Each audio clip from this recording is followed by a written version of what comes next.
प्रदेश में नई शराब नीति बनाने पर पूर्व सीएम उमा भारती ने शनिवार को मुख्यमंत्री शिवराज सिंह चौहान का अभिनंदन किया। इस दौरान उमा भारती ने कहा कि नई शराब नीति पूर्ण शराबबंदी जैसी ही है।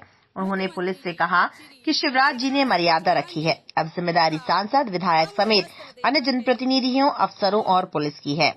वे शराब पीकर गाड़ी चलाने वालों को रोके, पकड़े, चाहे वो कोई भी हो। यदि वो कहे कि मैं बीजेपी नेता का लड़का हूँ तो मुक्का जड़ देना। अमेरिका में तो पुलिस ने बिल क्लिंटन की बेटी को पकड़ लिया था। हमारे यहाँ पुलिस वाले डर जाते हैं कि ट्रांसफर ना हो जाए। मैं आपके पुलिसकर्मी के साथ खड़ी हूँ, आपका कुछ नहीं बिगड़ेगा। उमा भारती की ये बात सुनकर मंच पर मौजूद मुख्यमंत्री शिवराज सिंह चौहान और बीजेपी प्रदेश अध्यक्ष वीडी शर्मा भी हंस दिए।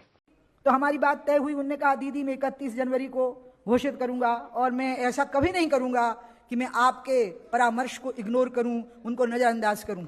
और उसके बाद मैं बहुत व्यग्र होने लगी। मेरी व्यग्रता की स्थिति ये हो गई कि मैं व्याकुल होकर के कभी ओरछा तो कभी अयोध्या बाईपास के दुर्गा हनुमान मंदिर पे वो कोई धरना या प्रदर्शन नहीं था।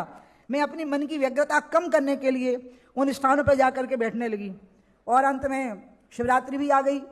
मुझे लगा शिव जी अब कब वरदान देंगे अपना। और शिवरात्रि के ठीक दूसरे दिन नई शराब नीति की, नई आबकारी नीति की घोषणा हुई। इस नई आबकारी नीति में जो निहित है वो किसी को कल्पना भी नहीं है। वो पूर्ण शराबबंदी है। अगर आप उसको गौर से पढ़ें तो वो पूर्ण शराबबंदी है। और इसी तरीके से पूर्ण शराबबंदी होती है, क्योंकि आप शराबबंदी करते हैं तो लोग नकली शराब बनाते हैं, अवैध शराब बनाते हैं, चोरी से जहरीली शराब बनाते हैं। आप इसकी व्यवस्था देखिए कितनी सुंदर बनाई गई है। अहाते, जो हमारे लिए शर्म का विषय था, मुख्यमंत्री जी ने एक सुर में कहा कि पूरे 2600 से ज्यादा अहाते एक झटके में बंद कर देना चाहिए। फिर उसके बाद दूसरी बात आई और वो ये थी कि लोग बैठ करके दुकान के सामने पी नहीं सकते, वहां कुर्सी लगी हुई नहीं मिल सकती है। लोग पी करके गाड़ी नहीं चला सकते हैं। चलाने के अलग अलग दंड के प्रावधान हैं, 6 महीने का, 2 साल का और शायद 3 साल तक का। मैं वो लाई नहीं हूं साथ में, जिसमें कि बिल्कुल लाइसेंस ही कैंसिल हो जाए आखिरी में, ऐसी स्थिति बन जाएगी। तो शराब पी के बाहर नहीं चला सकते, शराब पी के सड़क पे नहीं चल सकते और अहाते पूरी तरह से बंद हो गए। और सबसे बड़ी बात यह है जो इसमें अंतर्निहित है, वो ये है कि लोग जब घर में शराब ले जाएंगे, क्योंकि दुकान के सामने पी नहीं पाएंगे, सड़क पे पी के चल नहीं पाएंगे, पी के वाहन चला नहीं पाएंगे, तो जब घर में ले जाएंगे तो पत्नी हाथ पकड़े तो झटक सकते हैं, लेकिन अगर बेटी ने और मां ने हाथ पकड़ लिया तो फिर नहीं झटक पाएंगे। तो फिर हो गई ना पूर्ण शराबबंदी।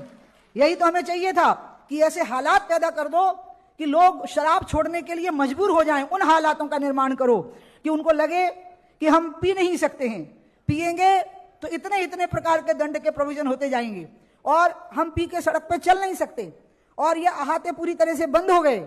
ऐसी जो बातें स्पष्ट हुई हैं उसका एक बहुत अच्छा परिणाम आएगा। शनिवार शाम भोपाल के रविंद्र भवन में अभिनंदन कार्यक्रम हुआ। मंच पर पहुंचने पर उमा भारती ने मुख्यमंत्री का फूल बरसाकर स्वागत किया। जब शिवराज कुर्सी से उठे तो उमा भारती ने उनका हाथ पकड़कर फिर से कुर्सी पर बैठा दिया और काफी देर तक उनके ऊपर फूलों की बरसात की। जनता पार्टी स्वागत की इस बेला में हमारी दीदी, हमारे प्रदेश के मुखिया, परम आदरणीय, परम सम्माननीय शिवराज सिंह चौहान जी का पुष्प वर्षा से स्वागत करेंगी, अंग वस्त्र देकर स्वागत करेंगी और पुष्प गुच्छ देकर के स्वागत करेंगी।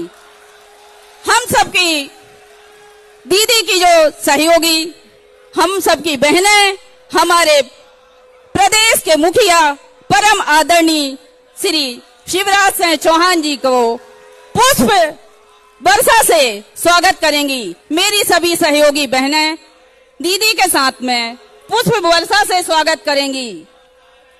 ये बड़ा अद्भुत नजारा है, बड़ा अद्भुत दृश्य है कि हम इसे अपने इन चंद क्षणों को हम अपने मोबाइलों में उसे कैद कर लें।